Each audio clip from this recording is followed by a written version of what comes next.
I'm talking with Robert Dougherty for Star Realms, the deck building game. Robert, can you tell me about Star Realms? Because I've been hearing a lot of great things about it. Sure. So Star Realms is a 2-player deck building game. It's a complete game that comes in this this little box for $15. It's got everything you need for 2 players, and this deck builder is a little different from deck builders you played before. It's a player versus player deck builder. You're not collecting victory points like you do in most deck building games. Your deck isn't worth anything at the end of the game. You are trying to kill your opponent, blow them up with your spaceships. Nice. So, there's some direct conflict in there. Yeah, so it's a direct conflict game. You start with a score, so it's reminiscent of a lot of trading card games where you start with players start with a score, and you're trying to reduce their score to 0. You can play a 2-player game out of this box. If you add additional boxes, you can support 2 additional players. So with a second box, you can do 3 or 4 players, and a third box, you can do 5 or 6 player games. And the multiplayer formats are a lot like the formats you'd find in trading card games. We have there's free for all, where you can attack anybody you want. There's hunter, where you have to attack left, or you can also attack the resources of the guy who's coming after you. And there's Hydro, where you have multiple players on a team and you can buy stuff together and decide whose deck it goes to and combine your combat to attack things. And there's Raid, where one player is super powerful and other people can team up against them. And there's Emperor, where you got the leader in the center and admirals on his left and right. And if you can kill the opposing Emperor, you win. But you have to go through the admirals first, and you can move your resources around. So there's a whole bunch of different ways to play multiplayer, and of course our fans are making new multiplayer variants. So you get a heck of a lot of game in a little tiny box. Cool. Well, let's take a look at the game here. Okay, so this is Star Realms. So we've got, you start with 50 authority. Now you can track your authority with paper and pencil or dice or anything you want, but the game comes with these nice little 2-sided cards that allow you to track your authority with those. So, if you're going camping or something, you throw this in, you don't have to worry about did we bring paper and pencil or whatever. Everything you need to play is right in there. You've got your little starting deck, which contains 2 Vipers and 8 Scouts. Now, Scouts give you trade, the little symbol there. That's used to buy cards, and the cost to buy a card will always be in the upper left-hand corner. So, for example, this card costs 2 to buy. And then there's Vipers, which give you combat. Combat is used to attack your opponent. So, let's say you had a hand with 3 Scouts and 2 Vipers. That would give you 3 trade to buy stuff and 2 combat to attack with. If you attack your opponent, they would simply take 2 of their authority cards and set them aside to represent the reduction in score, or mark it down on paper, however you're tracking your authority. There are 2 types of cards in the game. There are ships, like your starting cards, and ships are printed vertically. And then there are bases, and bases are printed horizontally. Oh, I see. Okay. When you buy a card, whether it's a ship or base, it goes to your discard pile. Then when you draw it, you can play it from your hand. There's no cost to play cards; you just set them down. No limit to the number of cards you play. And at the end of the turn, all the ships you played that turn go to your discard pile. All the bases you have stay in play, and they stay in play permanently. And you can activate them every single turn to do their ability. They only go away when your opponent destroys them. You can destroy a base by attacking it and doing damage equal to its defense value in that little shield there. The damage has to all be done in one turn, or the base heals at the end of turn. So, and when you make an attack, you can choose whether to attack a player's bases or to attack the player. So if you had like 15 combat, you could attack one base for 5, another base for 8, and then the player for 2 if you wanted to. You can break it up any way you want. Some bases have a black shield and the word outpost above them. Those are defenders. You cannot attack a player's bases or the player themselves until you defeat all of their outposts. So you can choose which outpost to attack, but you have to attack the outpost first if they have them. Okay.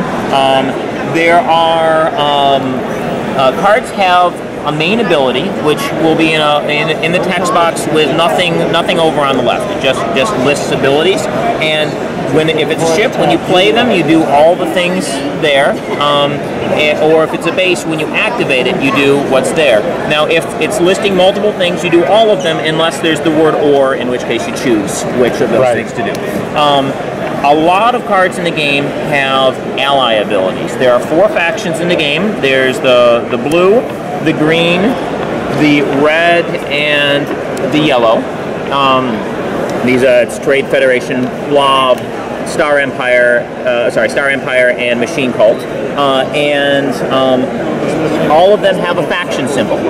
If a card has a faction symbol and an ability listed next to it, that means if I have a second card of that faction in play, I get to do that additional thing. So for example, this card, if you played both of these, this would see, oh, I've got another yellow card in play, so I will also give you an extra 2 combat. The ally abilities are often very powerful. For example, on the cutter over here, you'll notice it gives you 4 authority, so your score goes up by 4 when you play it, and 2 trade. And if you ally it, it also gives you 4 combat. So a very powerful increase when you ally the card. So it rewards you for building a consistent deck and with matching your factions. It also means the best card for you on the table will not necessarily be the same as the best card for your opponent, based on what colors you're each choosing to play. So we talked about the base ability. We talked about the ally ability. The third ability a card can have is a scrap ability. This is a special ability that you can get by taking the card from play after it's already done all that stuff for you, removing it from the game forever, and putting it into the scrap heap. And then those abilities are often very powerful, but if you utilize them, the cards go on for good from your deck. So it's very important to think about: is this the time I want to do this action? Right. Like using your scrap abilities optimally can really increase the power of your deck. So it's one of the trickier elements to mastering the game. The game itself is very easy to learn because there's no limits to what you can do. You just play your cards, do what they say on them, so you can buy as many things as you can afford. You can attack as many times as you want, as long as you still have combat left. You play cards for free from your hand, so it's very intuitive play, but there's a lot of depth and strategy that you'll learn as you progress through games. I've heard that it only takes a couple of minutes to pick it up. Yeah, it's very fast to learn. If you've played a trading card game or a deck builder before, you'll learn it super fast. If you're new to both those types of games, you can still learn it. You can still learn it pretty quickly. So it only takes 2 to 5 minutes to learn, and then once you've played a few times, you can get a game in like 20 minutes. Very fast play. So between the portability, it fits in your pocket, the low price point, $15 for a complete game, and the fact that it plays so fast, it's just pretty much everybody who tries it loves it. It's easy to carry around, easy to play, tons of fun, and the replayability is phenomenal. Now, did you say it was $15? $15. Yeah. Wow. Okay. Yeah. So not bad for a deck builder. Yeah, and we really tried hard to make the game beautiful. Like looking at the art on the frigate, for example. We tried for TCG level art in a deck building game, and I really feel like we got there. So yeah, it really looks nice. It really looks nice. And now I know you guys are running low. Because you've been selling out a lot. Yeah, so I know there's people out there who've been trying to get in and having some trouble. We printed 10,000 units in our first print run, which is pretty ambitious for a new game. Right. We sold through all that. We've got a second print run coming in, 15,000 units. So that should hit stores in July, late July time frame. So you want to talk to your local game store and put in your pre-orders.